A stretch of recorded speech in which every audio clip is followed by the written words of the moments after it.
Bonjour à tous, j'espère que vous allez bien. On se retrouve aujourd'hui pour se parler d'un outil qui va vous être très utile lorsque vous allez déployer votre application, que ce soit en production ou même pendant vos tests, puisque ça va consister à recueillir les avis des utilisateurs. Cet outil, il s'appelle Wiredash et il a été fait par des gens qui ne font que du Flutter, donc autant vous dire qu'il a été vraiment optimisé pour le framework. Et ce que je vous propose dans un premier temps, c'est de regarder assez rapidement leur site. Ce que vous pouvez voir ici, c'est l'interface de l'administration, mais on ira tout à l'heure.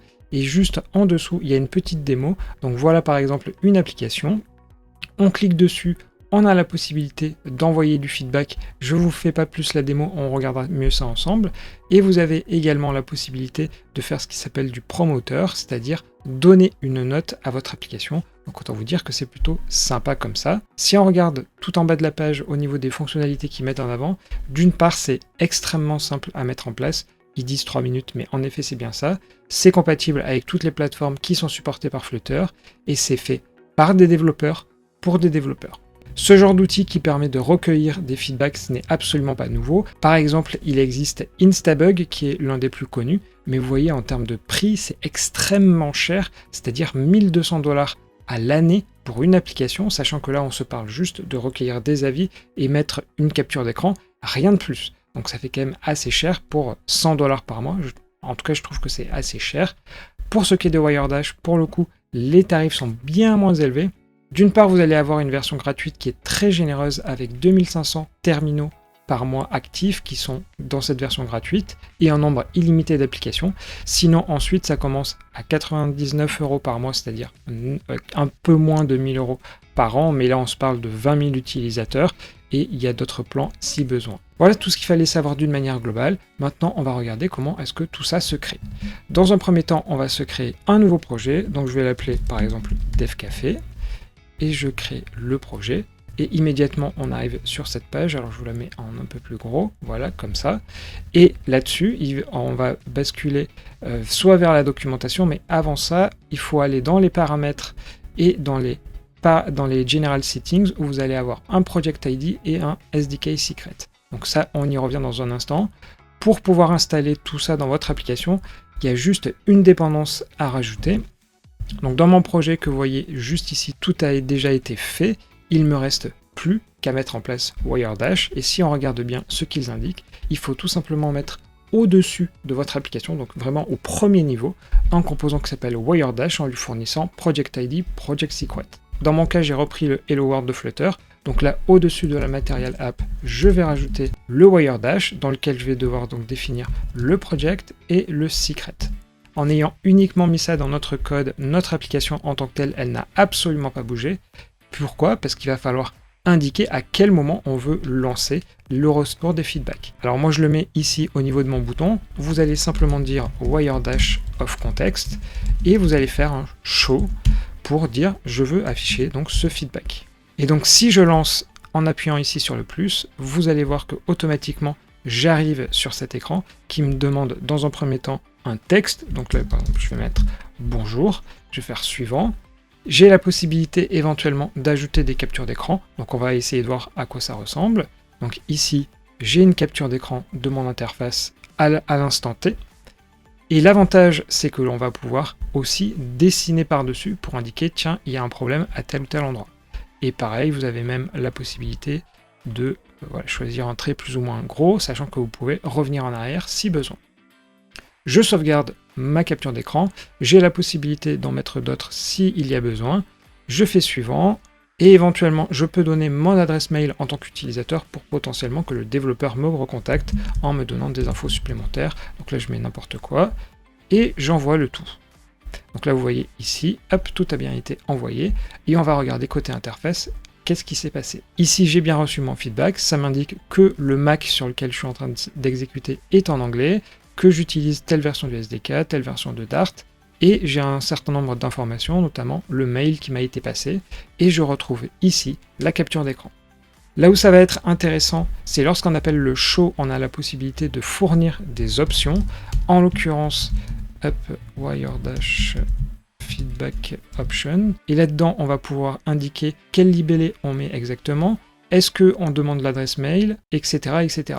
Donc nous, on va juste s'intéresser dans un premier temps sur la partie Collect Metadata, qui va donc nous demander ceci. Et par exemple, je vais pouvoir rajouter à la main un certain nombre d'informations. Donc soit on dit user ID, soit build number et tout ça qui sont des valeurs qui sont prédéfinies, soit vous avez l'accès à une map sur laquelle vous allez pouvoir envoyer toutes les informations que vous voulez. Donc là-dessus, hop, voilà, je peux envoyer custom et data. Si toutefois j'ai envie de ne pas donner de screenshot, j'ai la possibilité ici dans les options de le fournir au passage. Et donc j'ai un screenshot prompt sur lequel j'ai dit soit c'est caché, soit c'est optionnel. Donc quoi qu'il en soit, dans tous les cas, ça ne peut pas être obligatoire. En l'occurrence, je vais dire que c'est caché, histoire qu'on ne le voit pas. Donc là, j'essaye d'envoyer mon nouveau feedback. Ici, je mets mon texte. Je continue. Ici, ça me demande quelle est mon adresse mail. Je fais suivant et j'envoie le tout. Et cette fois-ci, la différence par rapport à tout à l'heure, c'est que j'aurais aussi envoyé des métadatas. Donc là, si on regarde en rafraîchissant, vous voyez bien que la métadata est arrivée et qu'il n'y a pas de capture d'écran. Toujours sur ce recueil de feedback, on a la possibilité d'ajouter des libellés, ce qui va vous aider à savoir est-ce que c'est un bug, est-ce que c'est une amélioration. Donc pour ça, vous avez la possibilité d'avoir des libellés, donc des labels en anglais, et ça se passe dans les settings de l'application. Donc là, il y en a un certain nombre qui ont été prédéfinis, avec, vous voyez ici, des ID. Alors moi, ce que je vais faire, c'est rajouter ces labels avec les bons ID. Ici, vous mettez le libellé que vous voulez. Donc là, je relance l'application. Et quand je vais recueillir mon feedback, il y a toujours la possibilité de mettre du texte, mais contrairement à tout à l'heure, je vais avoir une catégorie supplémentaire, une étape supplémentaire plus précisément, et là-dedans, je choisis quel est le libellé. Donc par exemple, je vais mettre le deuxième, en l'occurrence le deuxième, chez moi c'est un bug ici, je fais suivant, et hop, j'envoie un mail si besoin. Et donc, hop, et je soumets. Donc désormais, si je retourne dans mes feedbacks, vous allez voir ici que, tout simplement, j'ai ici bien un bug qui a été rajouté autour de ce ticket, sachant que je ne vous l'avais pas montré, mais on peut supprimer des tickets s'il y a besoin et si c'est nécessaire. Voilà, on fait une petite pause autour du recueil d'avis. Vous voyez, c'est quand même relativement complet, d'autant que, comme je vous ai dit, finalement c'est gratuit. Il y a une deuxième fonctionnalité qui est disponible qui s'appelle le Promoter Score, qui va permettre à vos utilisateurs de donner une note à soit une fonctionnalité, soit à quelque chose comme ça. Donc la différence par rapport à tout à l'heure, c'est au lieu de dire que vous faites un show, vous faites un show promoteur. Voilà, promoteur surveille, et on va essayer de le lancer. Donc là, si je retourne dans mon application et que j'appuie sur le bouton, vous voyez qu'en fait, il ne va pas se lancer automatiquement. Pourquoi? Parce que le promoteur surveille, donc le promoteur, pour avoir le promoteur score, il ne va se lancer qu'au bout d'un certain délai. Ça, c'est eux qui le forcent dans le SDK. Donc eux, ils disent par exemple que de base, il va falloir attendre 7 jours, donc c'est-à-dire, moi je suis le 20, donc ça veut dire le 27. Mais bon, pour notre démo, on a la possibilité de faire un force sur lequel ça va s'afficher coûte que coûte. Donc là, j'appuie dessus et je vais avoir cette option-là qui me permet de donner des informations. Typiquement, voilà, j'ai envie de donner une note de 6. Je peux donner éventuellement du texte si nécessaire et j'envoie le tout. Donc là, si je retourne sur l'interface, vous voyez que voilà, mon score a un tout petit peu diminué parce qu'il n'est pas aussi bon qu'auparavant. Au niveau des options, vous allez en avoir 4. Pour ce qui est de la fréquence, c'est le temps entre deux réponses entre sondages. Donc vous avez répondu une première fois et la deuxième, il va falloir passer un certain nombre de temps, sachant que par défaut, c'est 90 jours. Le initial delay, c'est ce qu'on vient de voir juste maintenant, c'est-à-dire le temps minimum requis pour voir cette interface-là. On a aussi toujours collect metadata pour envoyer des informations supplémentaires si nécessaire. Et le minimum app start, ça c'est le nombre de fois que l'application doit au minimum se lancer pour que ce soit accessible. En l'occurrence, ici, c'est 3 fois. Donc là, grosso modo, j'ai fait un panel assez rapide des différentes fonctionnalités. Donc soit le recueil d'avis, soit de l'autre côté, la possibilité de donner un score. Maintenant, on va regarder un peu plus côté documentation, voir ce que j'ai oublié de vous indiquer. Pour ce qui est des libellés, vous avez la possibilité de marquer certains comme cachés. Donc ça, vous allez finalement avoir la possibilité dynamiquement de dire, tiens, ça, est-ce que je montre, est-ce que c'est un bug? Voilà, vous allez avoir cette petite option-là. Ensuite, comme je vous l'ai indiqué, pour ce qui est des captures d'écran, cette étape, vous pouvez dire, je veux l'afficher ou pas. Pareil sur la collecte de l'adresse mail, et ensuite la collecte de metadata, ça, on l'a vu ensemble. Pour ce qui est du promoter score, vous avez la possibilité de changer le texte qui vient avec, donc c'est expliqué juste ici.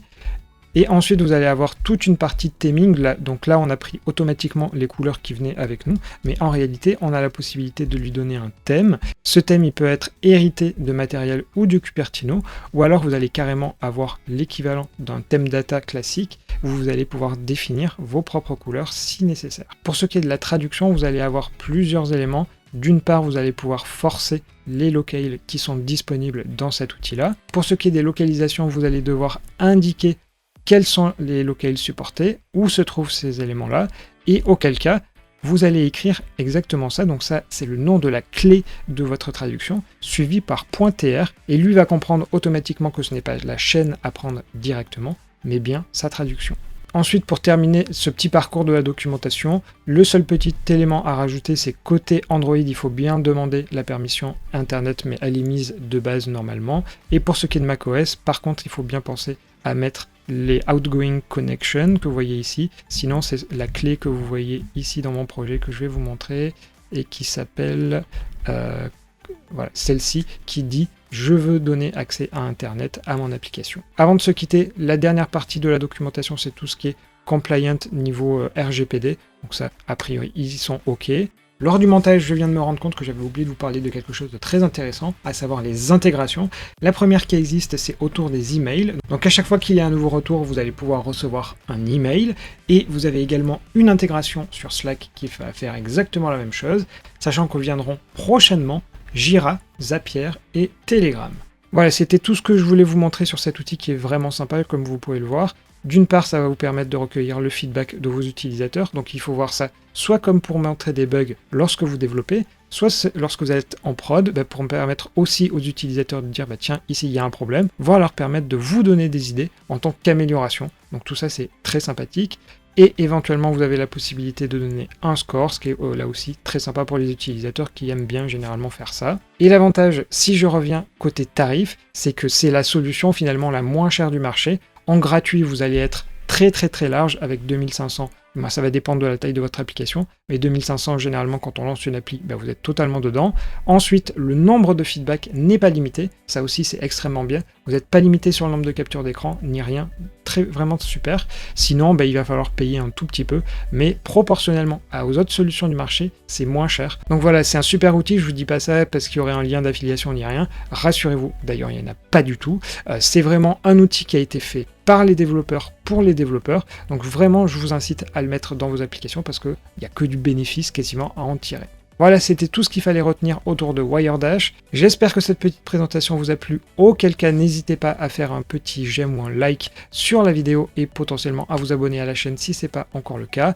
Pour ma part, je vous dis, regardez bien dans les autres vidéos de la playlist parce qu'il y a plein d'autres tutos Flutter, mais pas que. Sinon, moi je vous dis tout simplement à une prochaine vidéo et je vous souhaite une bonne journée.